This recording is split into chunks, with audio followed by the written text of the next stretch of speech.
Faly miarabantsika amin'izao alatsinainy fa 5 Jolay 2024 izao. Aoka zava tsara fa tsy laitra intsony ity fanondriana ny vahoaka malagasy sesilany ity. Tsy olo-tsotra, tsy olom-boafidy manam-pahefana. Député na hatramin'ny filoham-pirenena teo aloha aza dia hiarana izany fanondriana tsy andrarina izany. Efa trop, tena trop hoy ny fitenenana. Tsy mahazo miteny, tsy mahazo maneho hevitra malalaka intsony na aiza reny ny rahantsika nahita reny. Olona andeha hivory ao amin'ny Magro, Sakanana, Samborina, aiza izany no nanehoan'ny olona ny heviny. Zo fototra, izany hoe droit fondamental anefa ny fahazoana maneho hevitra. Ary ity ndray mitoraka ity dia vao mainka zava-doza lavitra noho izany satria fihetsika amin'ny alalan'ny ekibetana manondro any ambany.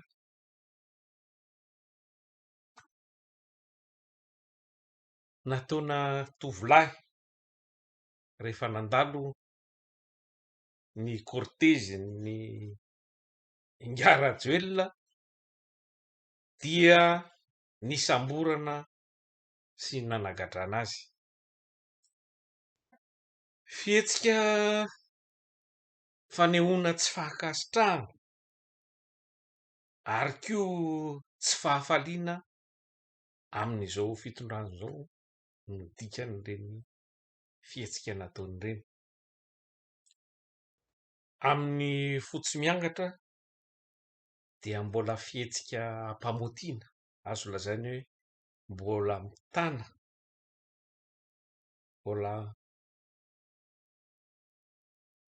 azo lazaina hoe mifehy ny hatezerana izy satria raha tena aneho hatezerana sy hanompa olona ianao dia misy ny atao hoe droit d'honneur. Ary misy koa ny ity indray dia efa mahazatra antsika malagasy ka tsy izay nefa ny nataony fa fihetsika fanaony rehetra azo lazaina fa tena moty, mbola tsy fanompana velively. Ary aoka zava fa zoan'ny mendrika dia anaran'ilay tovolahy io zany ny maneho ny tsy fahafaliana amin'izao fitondrana izao. Ary andraso kely aloha raha ny zavatra iainan'ny vahoaka ankehitriny dia tsy hitehaka anao izany ny vahoaka amin'izao toetra ratsy rariny efa niainany aman-taonany maro izao. Efa tsy misy raha manjary intsony ny fitenenana ny 80 isan-jato malagasy maro anisa fa lalabe mandry dia efa miaina fahadiranova ao anatin'ny fahantrana lalina. Ary ireo 5 isan-jatony izay mba natao hoe niaina antonontonony na kilasy moyenne dia efa manomboka miaina tsy zarizary miha-mahantra andro aman'alina. Efa tsy maharaka ny hofatrano intsony izay miakatra andro aman'alina, ny délestage efa sesilany, efa tsy zaka intsony nefa ny jiro mialafo ihany koa. ny rano fisotro zay mampijaly ilaharana andro firy alina. Nikôlazy ny mpianatra efa tsy resahana intsony, ny vidy sakafo ny vary ro pepe-enina dia efa tsy takatry ny malahelo intsony ary va miakatra andro manalina vokatry ity inflation fitanga amin'ny vidim-piainana zay vokatry ny tsy fahaiza mitantana ataonareo ihany ary mangony fotsiny ny fitepitepena amin'ny tsy fandriampahalemana firifiry ny olona voaendaka voaroba misy mihitsy ara no voavony tafihan'ireo jiolahy sy dahalo. Tena tsy ainanareo marina izany ka tsy raharahanareo, tena tsy mahagaga fa tena makaloloy ary maharikoriko ary maharombotra ny mijery anareo mirimorimo amin'ireny fiara be amin'ny cortege ny présidentielle ireny. Firifiry moa ny olona efa voahitsaka sy naratra ary maty mihitsy ara vokatr'izany satria mirimorimo fotsiny mikimpy maso tsy mahita ny fahoriana rehetra menjady amin'ny vahoaka zay lalovanareo eo isan'andro isan'alina. Manoloana ny fahoriana lalin'ny vahoaka sy ny fahantranon' ny firenena de tena fandatsana ny fahantram-bahoaka tsotro zao reny fiara lafo vidy tsy takapidy 500 000 € ny vidiny mbola sady mandany lasantsy be tangenanareo menakavy reny ary aoka zavy tena mendrika no hajaina ve Rajoelina manana toetrana jolam-boto zay nanao sito mahery ny fahefana tamin'ny taona 2021 nangala-bato tamin'ny taona 2013 zay nametrahany sovaliny nanamafisany nitetika rehetra nahazahoany miverina eo amin'ny fitondrana ankehitriny ary mbola niverina nangalatra fitianana nangala-bato indray tamin'ny 2022 zay fatapoko fatam-pirenena ary misy ny porofo manamarina izany.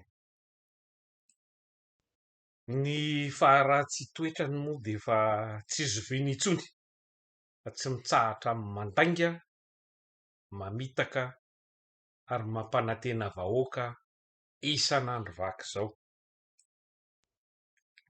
ary tsy azo ekena ary tsy lasy zany ny filoham-pirenena tsy mahazaka demokrasia sy tsy mahatanty tsikery zany sady tsy vitan'izany fa manararaom-pahefana managadраgadra olona fahatany nefa ny tena lavitra ny olona modely zany filoham-pirenena zany de tokony modely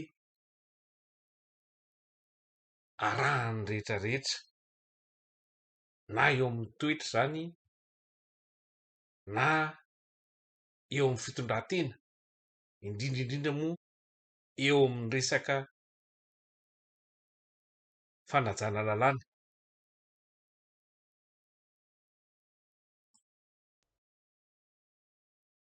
Ovainy fa mihitranao fa diso tanteraka satria tsy filoha antoko ianao fa filoham-pirenena, filohan'ny malagasy rehetra rehetra tsy ankanavaka. eny fa na dehibe aza tsy mividy anao sy tsy mankatòa anao noho ny zavatra tsy mety nataonao. Aza miangatra, aza mampizarazara amin'ny malagasy, sasany avelanao milahatra